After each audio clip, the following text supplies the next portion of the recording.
Hey, this is Sherman Crancer with Microsoft. I'm the Senior Partner Channel Development Manager for the Western United States, and I want to say thanks everyone for joining. Sorry about the technical difficulties that we had on the actual call, so I wanted to decide I'm going to go ahead and quickly re-record this thing. So we're going to be talking about the Internet of Things, collecting your data, and monitoring assets. I'm going to tell you, Internet of Things is here today, and it's like the cloud was, several years ago. It's here, it's not going away, and there's an explosion. There's a huge partner profitability opportunity for you, and that's really the reason that we are talking about it today. It's not to start an Internet of Things practice, but more or less to actually provide ideas for how you want to possibly add a line to your business down the road. So, we're going to be talking a lot about the Internet of Things today. We're also going to be talking about, specific sales tactics, how to get free advertising, and those, and also, search engine optimization. So let's go ahead and get right into it. We're going to get into the agenda. Oh, but before we do the agenda, I just want to let you know that we're going to change it back to the old method. Skype broadcast works pretty well, but the better way of doing this is really using the Skype for Business platform, where our partners can actually interact with one another. I have talked to a lot of partners this past week about the platform, and while it was pretty good, we lost a lot of potential networking opportunities, and that's what's part of MCC. It's not just doing presentations, but it's really working together to increase the sales and revenue opportunities. We have a big part of the MCC program that is partnering, and I want to make it available for everyone to just come on. And the nice thing with Skype for Business is you can just double-click on any partner who's currently attending, and you can get their contact information, and you can send them a quick note or an email or a call. And I didn't really, utilize that very much or really talk much about that, but the great thing is that we can do more partnering as well as learn things, and also minimize some of these potential mistakes for the call. So once again I apologize for it, but that's what we're going to do. We're going back to the old way, and I think a lot of partners would be really happy about that. So the agenda is really partner profitability. We're here to help you understand where this is going, where you potentially could go, using the Internet of Things to boost opportunities.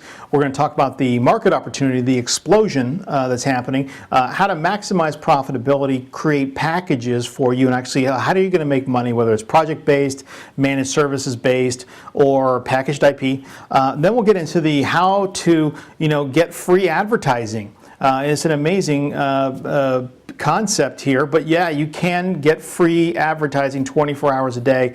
And then lastly, Sales 101 with a SEO daily to-do list, something that is so important to do, to create the aura of subject matter expert. I'll kind of go into that a little bit more in depth later on today, but it's understanding how you can increase your profile, your level out there, separate yourself from the competition. Really important, and we'll talk about what's called the SSI, Social Selling Index. You really got to do work at that to get a high one.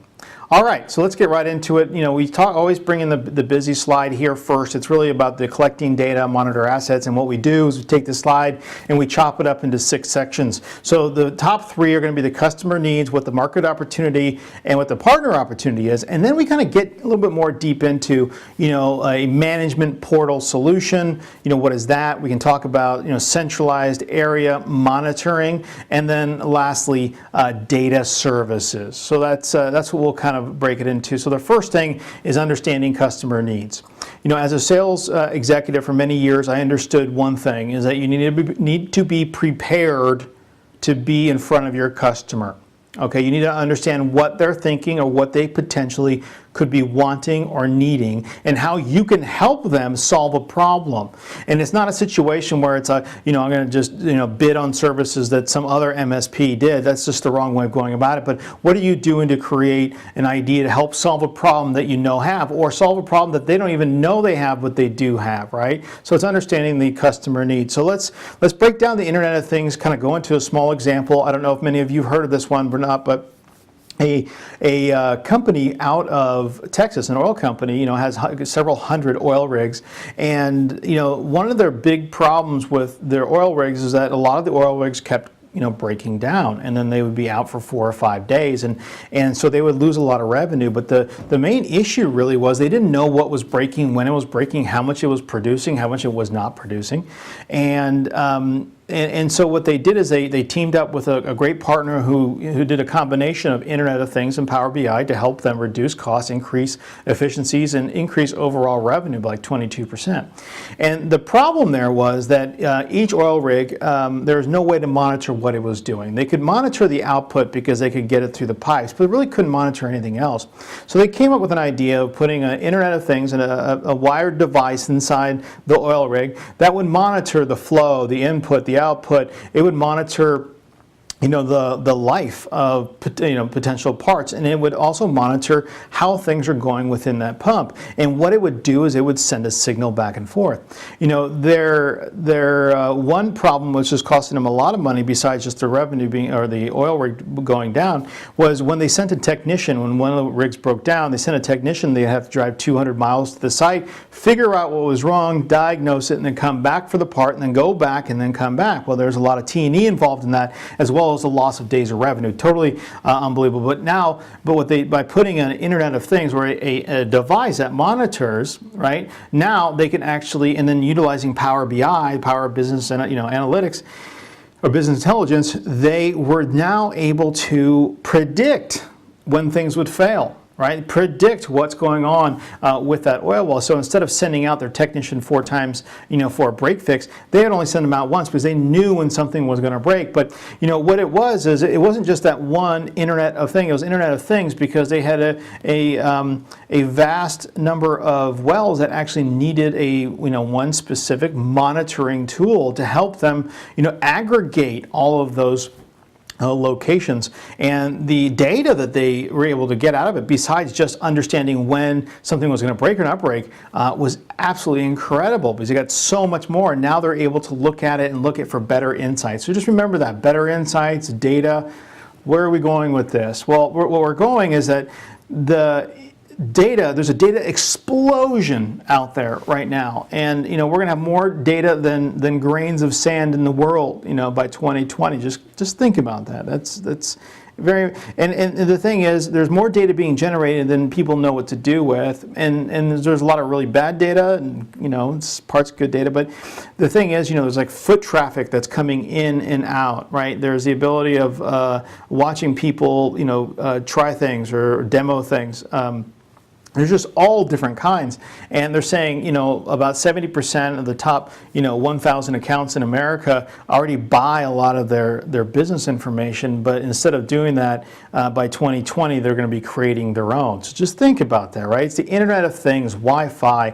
Another application is where a hospital has several diabetic children, right? But they want to monitor their health, so they put a device on their backpack or on their clothes they wear every day, and now they're able to monitor the children and see how active they are, but they're using the Internet of Things. They're having that device somehow burst to the internet and go things. So that's really what you're doing is, it's a combination of devices that may or may not have any great impact by themselves, but in a big area where you can put them all together. Now there's something to actually think about. So your customer is thinking about, okay, how can I optimize my processes and my operations and control? Well, maybe you could help them with, if they're a manufacturing firm, help them understand that. Second is they're looking to figure out if there's a way to improve efficiencies and innovation. Next is they need to reduce costs and eliminate the efficiencies. And lastly, well, not lastly, but want to increase revenue revenue. We kind of talked about that with the oil company. They want to find opportunities and create new revenue streams, and that's where the finding out about the data is so important. So let's look at the market opportunity here. 70% of organizations already purchase external data. We talked about that. When 100% will do so by 2019. I said 2020, so it's really 2019. But visual data discovery really is the important enabler of this. And this is where you come in as the partners, being able to help your customer potentially understand something that maybe they didn't even think about. Right, and then utilizing their current assets and look, what do they have currently? It could be a sales app where mobility, finding out, tracking everyone's sales cell phones to see if the junior outside sales force is actually knocking on doors or sitting at their house playing Xbox. That's pretty much another good thing. So as you can see, visual data discovery will grow by 2.5x, and will become a requirement by 2018 for all enterprises. All right, so what is the partner opportunity? Okay, so we think that the partner opportunity really kind of delves on hardware and software that will drive the partner opportunities in IoT. So that's really, maybe you're creating your own IP, or maybe you're figuring out how to, manage robust networks. And actually kind of figure out what's going on. IoT within networks is very similar, for the multi-location company, monitoring, the performance of a lot of different networks is theoretically an Internet of Things. And being able to, for the partner opportunity, transforming raw data into actionable insights. Now, this is where things completely change for the managed service provider or the telco provider. You're actually getting into stuff that business analytics, business process, how to help them become more efficient and make more money and make more revenue. And that's what's so exciting about this, right? You're kind of changing if you embrace this, or you can stay with the break-fix scenario and just basically be completely passed on and be a dinosaur before you even know it. Technology is ever evolving here, so you as a partner have to evolve as well. And then we're hoping that you will utilize your industry expertise and technical capabilities to apply the IoT language within your customer base. So understanding how to connect everything. It's a lot like networking, but now you're bringing in devices that are outside, right? That are collecting data. Maybe it's traffic in a certain area with a certain time, and maybe they would be better suited to advertise on this street or this time or that kind of a thing. There's so much to actually go through. It's amazing.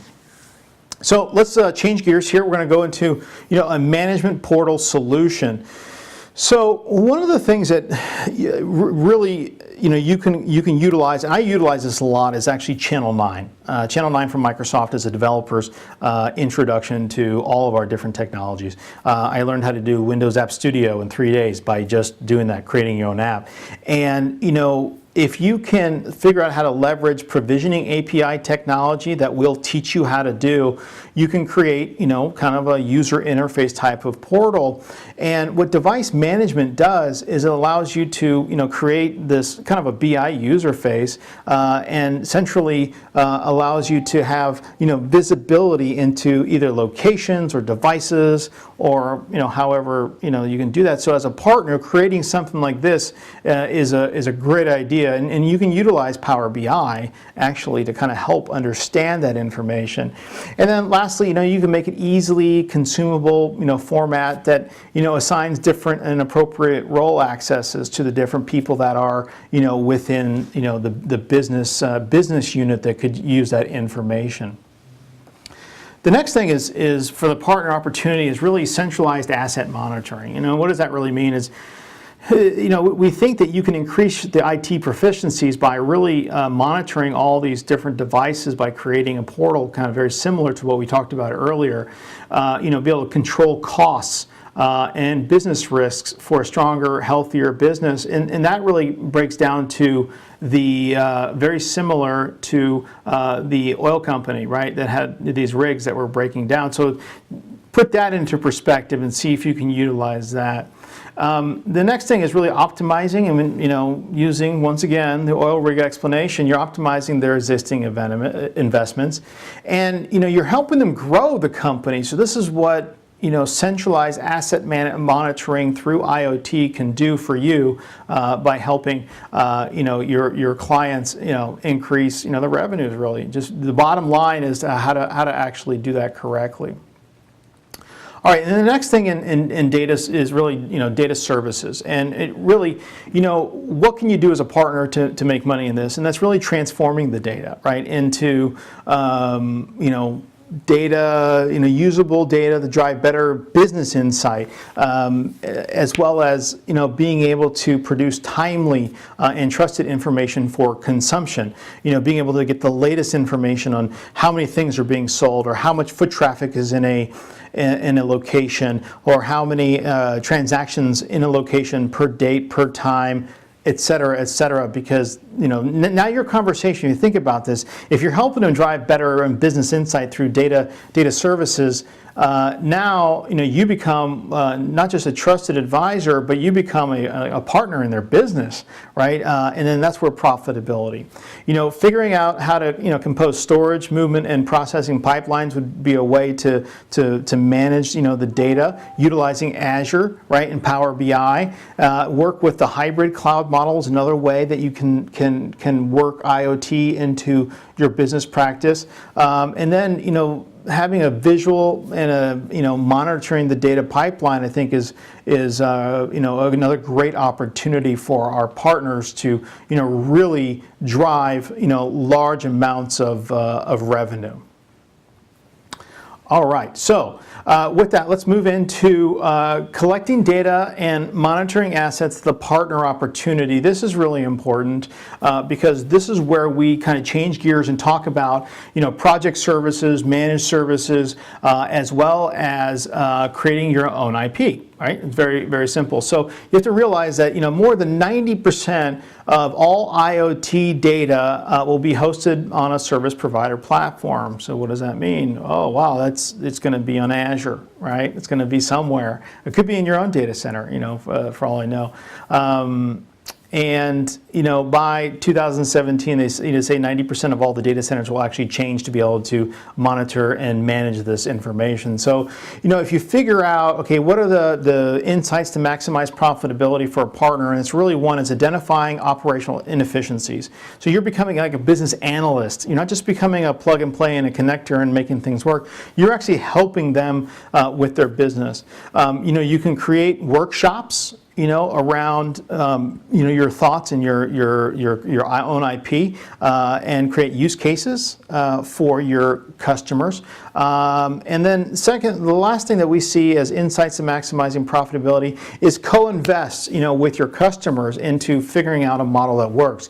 Not only will it tie you to that customer, right, to potential profits moving forward, but it'll also help you create IP by partnering with somebody, something that you can find that's actionable and repeatable. So the first scenario really comes down to project services. What could you do in project services utilize around IoT? And that's really business opportunity identification, solution analysis, scope and design, proof of concept, user experience consulting, workflow creation in SharePoint, and really training. Training is a big one, right? But these are all project-based services. This is a one-time shot and do that. I would suggest that while this is good, understanding solution analysis, scope, and design, that's great. You can help someone out, but I think you should try to move up market a little bit.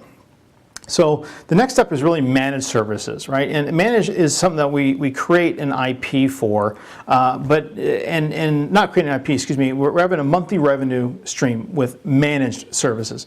And you're going to look at, proactive types of backups and antivirus monitoring. You're going to provide a reactive help desk, as any managed services one, a tier 1 or a tier 2 help desk.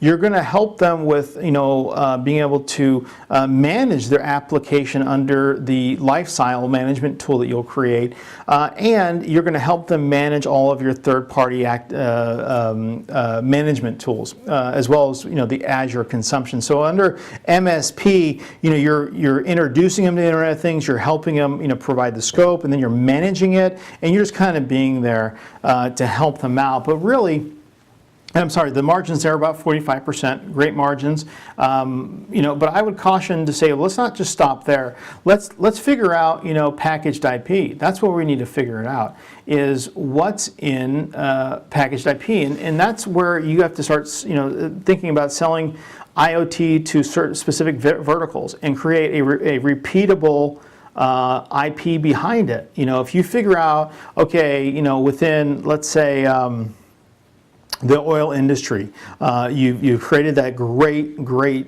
program. You're helping. Well, now that you've done that, now you have a creatable even IP that you can go ahead and resell to other oil firms, right? Not that many partners out here do a lot of oil stuff, because we don't have oil pretty much out here in California, but we do. There are in Texas, right? What we'd also suggest is understanding, mobile apps, industry-specific mobile apps. If you haven't visited App Studio, it's in beta version right now. It is amazing. You can actually create your own app after pulling your hair out, only for a few hours, but you'll be able to do that. Prediction and prevention models are another thing to kind of think, and ad nauseum, we're going over that same scenario. How do you prevent things from happening by having more information? And that's really what's going to help you out. And lastly, that we see, is really the data brokerage, because you're going to be getting all this data. So maybe, creating an IP around, the data brokerage piece of it might really help you understand how to make more money. So we see a 65% margin here. It is all about creating your own IP, creating something that they're just going to love and do well with. All right, so let's, I think we kind of covered, partner profitability with the Internet of Things, and now it's time to kind of get into project lead gen and free advertising 24/7, 365 days a year. So many of the partners are upset, or they're not getting enough webinars or presentations. And I would say, well, I think what you need to do is we need to, first of all, we need to work a little bit harder and actually prepare ourselves for success. And what does that mean? Well, don't stop by just sending out 10 emails, and if you don't get anything back, well, it didn't work for you. Sales is a game that you have to keep on every single day. You have to allocate certain parts of your day, every day, to it. And the same thing goes with MCC and project lead gen. So the first thing that you should be doing, or working on one every night, is actually creating an office mix with 12 webinars in Office Mix. So you have 12 different ones, and actually reduce the content size to 30 minutes. And then after that, after you created all of them, you want to create an Excel sheet, with the link and then the embed code. So what Office Mix allows you to do is upload your presentations that you do online up to the cloud, right? And after it's up in the cloud, you can allow it to be shared anywhere you want. But the beauty of it is that you can embed it into your website. But that's not where I want you to embed it. I want you to embed it in your organization's websites, and that's why I'm saying create an Excel spreadsheet. And then what you do is, after you have your 12, start signing up influencers at a minimum of just saying, hey, you don't have to do the in-person webinars right now, but I do have a set of 12 embed codes for you, which are 12 Office Mixes, which are your 12 different webinars already pre-recorded. You can say, I already have this for you. Why don't you go ahead and put this on your EDU, your education page as part of your association, your member benefits page. We'll be happy to do this, and every 100 or so attendees then we'll raffle off some software. But what that does is now you have an association that says, well, yeah, we can't get into the whole live presentations, but we'll go ahead and put it up. What it does, it allows you now access to all 600 members on a 24/7, 365 on-demand schedule. And what does that do for you? Well, that's a target-rich environment, a very specific target-rich environment for you to really maximize your exposure. And now, and we see the numbers that there's a lot more on-demand than there is. Then there will be viewing live. So you might as well record them all and post them and have them just sit there and, utilizing our techniques with Project Lead Gen and MCC, wham, here you go. Now you're in a position where you are getting free advertising. So another thing to think about too is that within webinars, right, you have a situation where if you have 600 members, only 20 are coming, right, or 10 are coming. You're like, gosh, why not? Well, a lot of them don't have time at that specific time, and that's okay. But you have to have your office mix, your embed, you have to have that pre-recorded one on the website so all of them can actually get your message, or actually listen to you or watch you. And that's how you're building your brand, but now you're getting it for free. I mean, just imagine that, having your content up for 600 people that are part of an association for free for them to watch it on demand. Or you can try to potentially use it as a way to, just raise your profile as a subject matter expert. All right, so the last point here, and I'm going to tell you this, and I'll be really frank with you on this one, it's really important to me, is I hear a lot of partners say, well, I only can do one of these presentations. I only specialize in AX, or I only specialize in XY. I don't specialize in that. And that's great. However, this is your industry. This is where you work, right? This is what you do.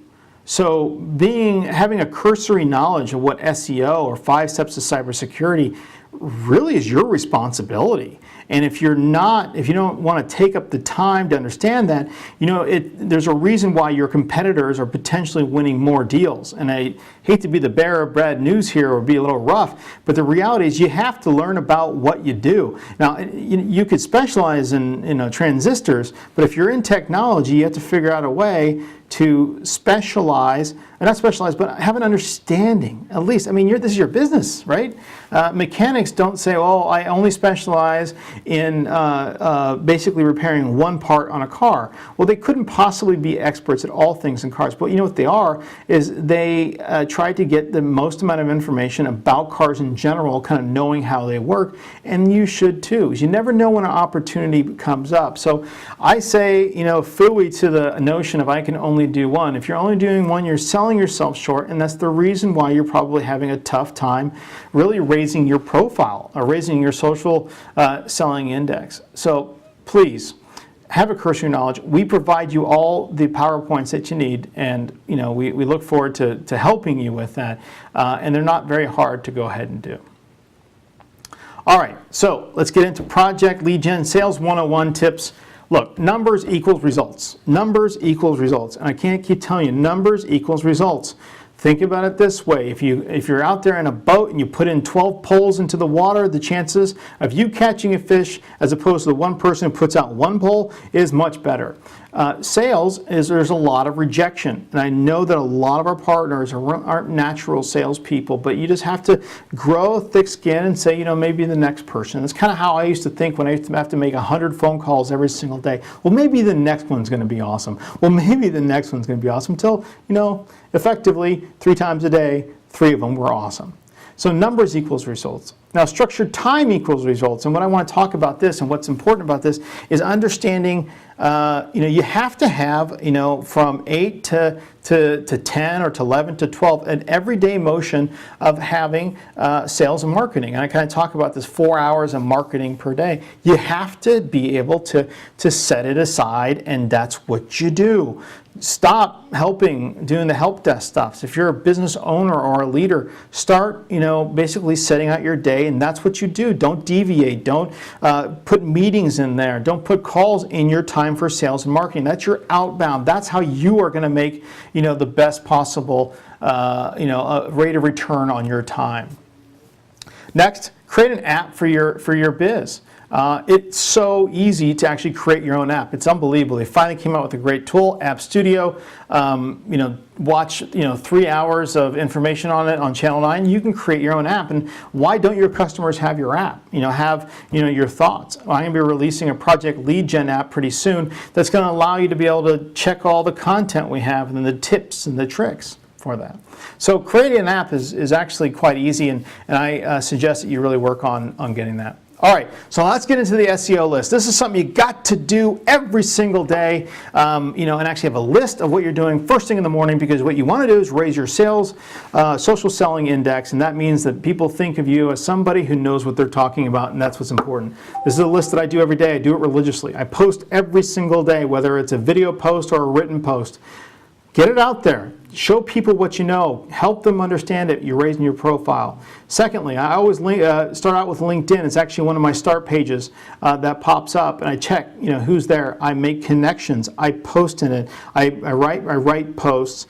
I'm a member of several groups, and if you want to join my group, which is the Microsoft Business Channel Development Network, MBCDN, you're free to just go ahead and ask, and I'll go ahead and let you in. But I post daily into LinkedIn, right? I also, when I take my LinkedIn stuff, I usually use Twitter. I tweet them out, and that's really important to do, and to post them, everywhere I possibly can, or to Facebook, on our Microsoft Community Connections website. Next is really, YouTube. Now, YouTube is so important, and I really would suggest that you create your own channel. You can always go to the MBCDN, Microsoft Business Channel Development Network page on YouTube and check out all the videos I've posted. I think I have some 82 videos since the start of this year. But you should be posting those daily. Go get a good camera, put on a tripod, get ready to go ahead and just post it daily. You should be in your Google AdWords if you're currently using it. You should be in Bing Ads. You should be utilizing Office Mix and producing a 2-minute Office Mix daily or every other day. And then lastly, you should be working on your website on a daily basis. Search engine optimization is so important about this, and they really looks at your website and sees who's posting, who's crawling, who's forwarding links. Same thing with LinkedIn. They have a sales navigator, and your social selling index is really based on how people view you, and you can increase your awareness by sending out a lot of things. So create your 2-minute videos on YouTube. And then next, after you do the YouTube, we talked about Office Mix. Okay, Office Mix is a social selling avenue, and you get the links out of Office Mix, and go to your LinkedIn, go to your Twitter, go to your YouTube, and put them out there. And really, look for great, catchy titles. We also have in there Bing Ads, and really important, to utilize. Those are more quick fix types of scenarios. All right, man, we blew through this one today, and I want to say thanks so much, and I apologize for the inconvenience. Remember, next week we are going to have one link to download an ICS, and we're going to make that recurring every week. Same bat number, same bat link, same bat time, same bat everything. My name is Sherman Crancer. I'm the Partner Channel Development Manager for the Western United States. I've included some links here that you can go ahead and grab. I really look forward to working with you guys. And once again, thanks so much for being patient with us. Have a great day. Bye-bye.